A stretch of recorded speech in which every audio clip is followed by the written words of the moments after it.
ᱥᱟᱱᱛᱟᱲ ᱠᱚᱣᱟᱜ ᱜᱚᱨᱚᱵ ᱯᱟᱴᱟᱵᱤᱸᱫᱟᱹ ᱯᱚᱨᱚᱵ ᱟᱨ ᱠᱤᱪᱷᱩ ᱥᱮᱨᱢᱟ ᱜᱟᱱ ᱛᱟᱹᱜᱤ ᱢᱮ ᱚᱠᱛᱚ ᱨᱮᱱᱟᱜ ᱦᱮᱨᱯᱷᱮᱨ ᱨᱮ ᱫᱤᱠᱩ ᱠᱚᱠᱚ ᱰᱷᱮᱨ ᱞᱮᱱᱠᱷᱟᱱ ᱥᱟᱱᱛᱟᱲ ᱠᱚᱫᱚ ᱠᱚ ᱵᱤᱰᱨᱟᱹᱣ ᱦᱚᱪᱚ ᱪᱮᱫᱟᱜ ᱱᱚᱣᱟ ᱠᱟᱛᱷᱟ ᱤᱧᱤᱧ ᱢᱮᱱᱫᱟ ᱪᱮᱫᱟᱜ ᱥᱮ ᱥᱟᱱᱛᱟᱲ ᱠᱚᱣᱟᱜ ᱱᱟᱜᱟᱢ ᱜᱮ ᱱᱚᱜᱼᱚ ᱱᱚᱝᱠᱟ ᱢᱮᱱᱟᱜ ᱟᱠᱟᱫᱟ ᱡᱮ ᱥᱟᱱᱛᱟᱲ ᱠᱚᱣᱟᱜ ᱱᱟᱜᱟᱢ ᱫᱚ ᱥᱩᱫᱷᱩ ᱥᱮᱨᱮᱧ ᱟᱨ ᱵᱤᱱᱛᱤ ᱨᱮᱜᱮ ᱧᱟᱢᱚᱜᱼᱟ ᱢᱮᱱᱠᱷᱟᱱ ᱚᱞ ᱛᱚᱞ ᱥᱮ ᱥᱟᱹᱵᱩᱫ ᱞᱮᱠᱟᱛᱮ ᱚᱱᱟ ᱨᱮᱱᱟᱜ ᱪᱮᱫ ᱦᱚᱸ ᱴᱷᱟᱹᱭᱪᱟᱹ ᱵᱩᱴᱟᱹ ᱵᱟᱝ ᱧᱟᱢᱚᱜᱼᱟ।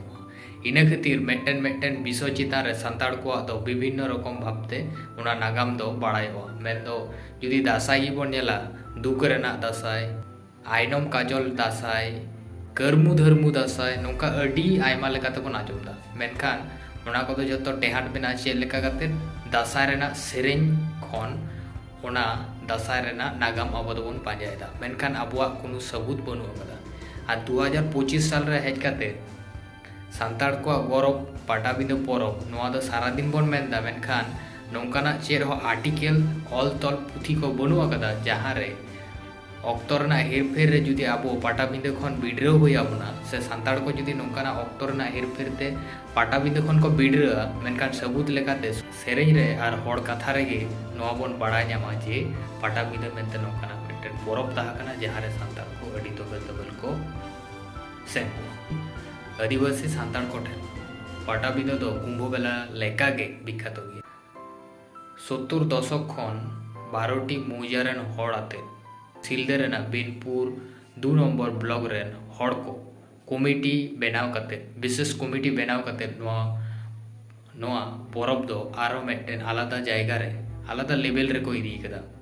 मेनखान नो पाटाबिंदा इदी कते अडी आयमा हड़ा अडी आयमा लेकान कथा को मेना कदा गवेषक आर बांग खंद्रनिया चिन्मय दासा कथा लेकाते मेताबा कना सिलदे रेना अड़गोंदा नोआ दो मिद सेट जेमन मानभूम आर मिद सेट दो सिंहभूम नोआ किन बानार ठाव रेना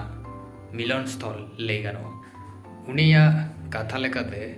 सान्ताड़ को जखन सान्ताड़ कोरेन हुदुर दुर्ग गज तायनम सान्ताड़ को जहाँ अरिचाली परिकाठामो से समाज व्यवस्था अडी लहजरी रे पड़ाव कना उन अक्तो सान्ताड़ को मिठेन जुमिद लगिते आर सान्ताड़ा परिकाठामो बांचाव दोहय लगिते नोआ अड़गोंदा रेना ठाव रे जहाँ रे दो बाबा भैरव स्थाना प्रतिष्ठा थान कना ओंडे बछर रे मिद धाव जमेलाई को एहब केदा हयतो उन खन गे सान्ताड़ को नोआ अड़गोंदा रे सेटर कते आकुआ समाज परिकाठामो बांचाव से